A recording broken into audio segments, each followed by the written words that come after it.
ఆర్మూర్ మహాత్మా స్వచ్ఛంద సంస్థ ఆధ్వర్యంలో నిర్వహిస్తున్న స్వచ్ఛ భారత్ కార్యక్రమంలో భాగంగా 24వ ఆదివారం నాడు ఆర్మూర్ పట్టణంలోని ఎస్సీ బాలికల వసతి గృహంలో ప్రత్యేక స్వచ్ఛ కార్యక్రమం నిర్వహించారు. ఈ సందర్భంగా వసతి గృహం ఆవరణలో పెరిగిన పిచ్చి మొక్కలు, చెట్లను, పేరుకుపోయిన చెత్తా చెదారాన్ని తొలగించి బాలికలకు ఎలాంటి ఇబ్బందులు కలగకుండా వసతి గృహాన్ని పరిశుభ్రం చేశారు. సంస్థ వ్యవస్థాపక అధ్యక్షులు సుంకే శ్రీనివాస్ మాట్లాడుతూ ప్రతి ఆదివారం 1 గంట నినాదంతో చేస్తున్న తమ స్వచ్ఛ కార్యక్రమం విజయవంతంగా 24 వారాలు పూర్తి చేసుకుందని తెలిపారు. ఈ కార్యక్రమంలో వసతి గృహంలోని విద్యార్థులు కూడా పాల్గొని సహకరించడం అభినందనీయమని కొనియాడారు. తమ స్వచ్ఛంద సంస్థ ఆధ్వర్యంలో ఇలాంటి కార్యక్రమాలు నిరంతరాయంగా కొనసాగిస్తామని ఆయన పేర్కొన్నారు.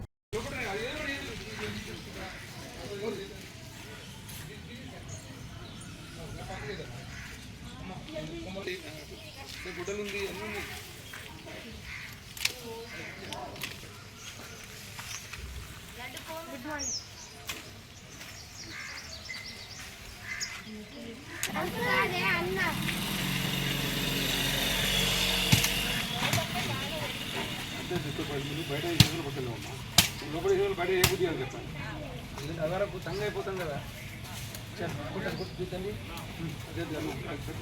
పెద్ద మాత్రం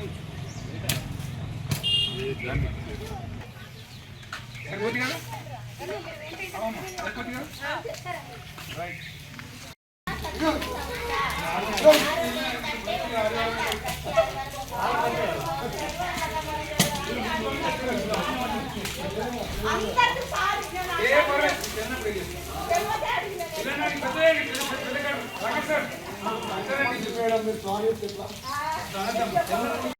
చెందాలని కోరుకుంటున్నాం.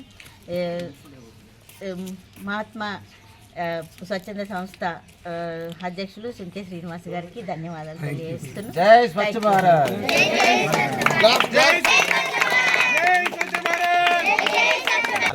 మహాత్మా స్వచ్ఛంద సేవా సంస్థ ఈ రోజుతో 24వ వారం పూర్తి చేసుకున్న సందర్భంగా ఆర్మూర్లోని శాస్త్రీనగర్లో గల మహిళల హాస్టల్ ఈరోజు స్వచ్ఛ భారత్ ఇక్కడ నిర్వహించడం జరిగింది. మరియు ఇక్కడ నిర్వహించినటువంటి స్వచ్ఛ భారత్లో కార్యక్రమంలో విద్యార్థులు విద్యార్థినులు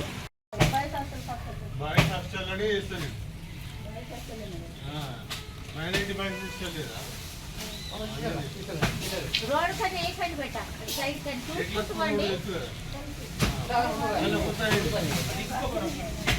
बनी बनी आर्गल लड्डू रामी के बाल क्या बना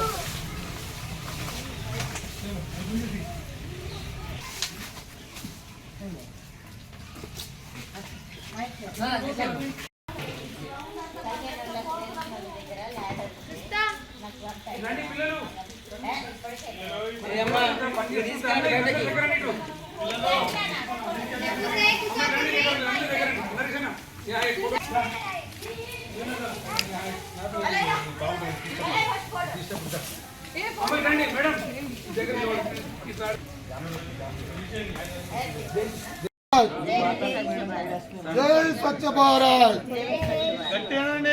जय स्वच्छ भारत, वर्धिल्लाली महात्मा सेवा संस्था,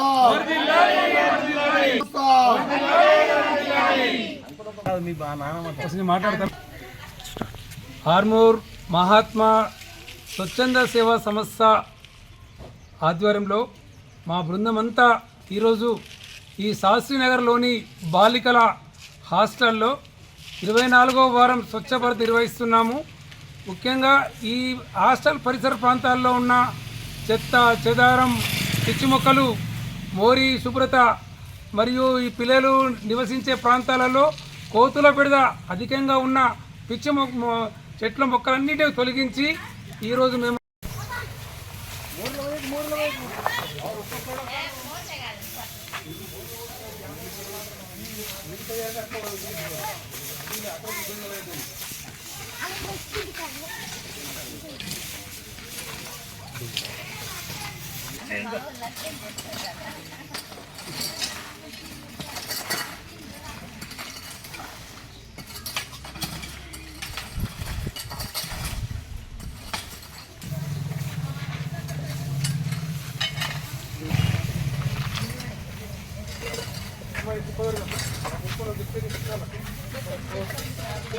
పని చేస్తాను. రోజువారీ అన్నిటికీ ఎలాంటి ఇబ్బందికర పరిస్థితి లేకుండా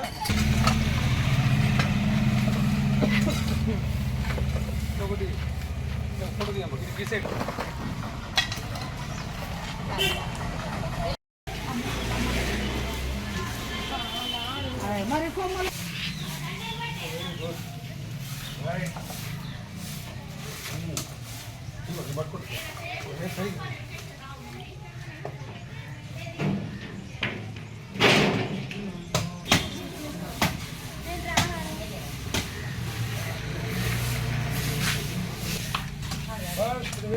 మంచిగా బ్రహ్మాండంగా